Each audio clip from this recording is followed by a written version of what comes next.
Саламатсыздар ма? Қайырлы күн. Қалдарыңыз қалай? Бүгін көркем жазу сабағының 5-ші сабағы. Бүгінгі сабақта біз көркем Ф, Л, Р және Х әріптерін көркем жазып үйренетін боламыз. Баршаңызға сәттілік.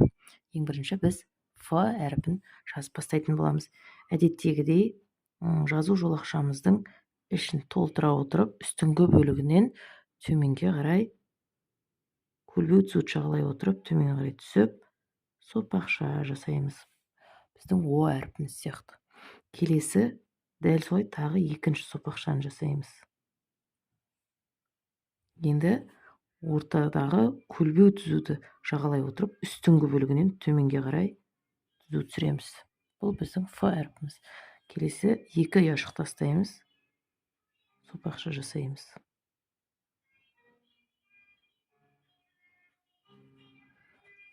Үстіңгі бөлігінен төмен қарай түзу түсіреміз.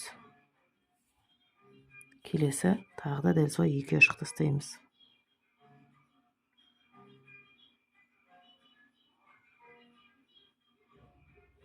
Ф әрпіміз. Енді келесі Л әрпін жазамыз. Төменгі бөлігінен жоғары қарай көлбеу түзу жағалай отырып көтереміз. Тағы да төменге қарай түсеміз. Оңға қарай имек жасап қолын созамыз. Тағы да екі ұяшық тастаймыз.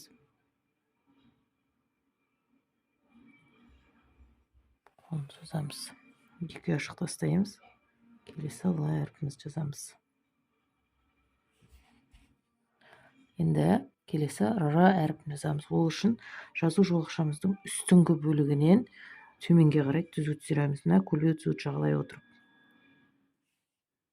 Екінші элементін жазамыз. Қолын созамыз міндетті түрде. Келесі екі ұяшық тастаймыз. Түзу жағалай отырып төменге түсіреміз. Келесі екінші элементін жазамыз. Тағы да дәл солай екі ұяшық тастаймыз. Үстіңгі бөлігінен төменге қарай түсеміз.